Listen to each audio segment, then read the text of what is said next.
দেবী হেমাবতী আশীর্বাদ পেয়ে লঙ্কাধিপতি রাবণ হয়ে ওঠে প্রবল বলাক্রমশীল।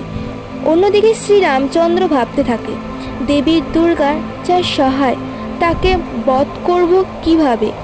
তাহলে কি আর দেবী সীতাকে উদ্ধার করতে পারবো না? সেই সময় ব্রহ্মাদেব আবির্ভাব হন ও রামচন্দ্রকে বলেন, তুমিও দেবী দুর্গার পূজা করো আর রাবণ বধের উপায় জেনে নাও।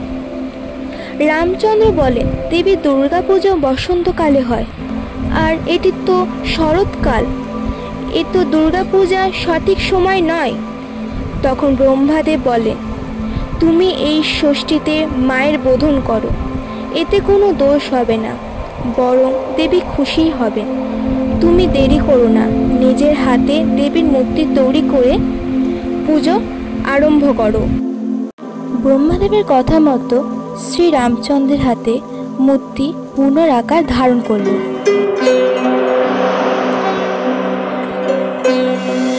মূর্তির সামনে শুরু হলো সন্ধ্যা আরতি। দেখতে না দেখতে গোধূলি লগ্নে শুরু হলো সন্ধ্যা পূজা। সেই পূজা শেষে এলো নবমী তিথি। তৎপর হনুমান পদ্ম আনার উদ্দেশ্যে রওনা দিল।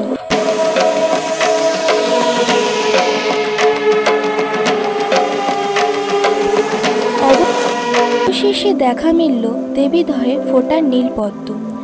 গুনে গুনে 108টা মনোমুগ্ধকর পদ্ম নিয়ে দেবীকে প্রসন্ন করার উদ্দেশ্যে রওনা দিল এবং সব পদ্ম রামচন্দ্রের হাতে তুলে দিলেন। সেই 108টা নীলপদ্ম নিয়ে নবমী পুজো শুরু করল এবং গুনে গুনে দেবীর পায়ে পদ্ম অর্পণ করতে লাগলো। দেবী রামচন্দ্রের ভক্তি পরীক্ষা নেওয়ার জন্য 108টির মধ্যে একটি গোপন করে রাখে।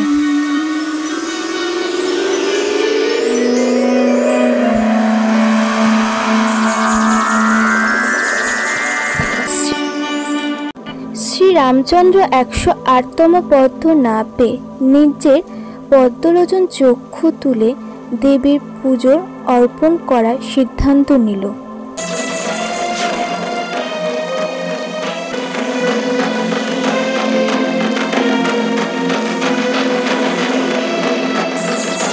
ঠিক সেই সময় দেবী এসে রামচন্দ্রের হাত ধরে।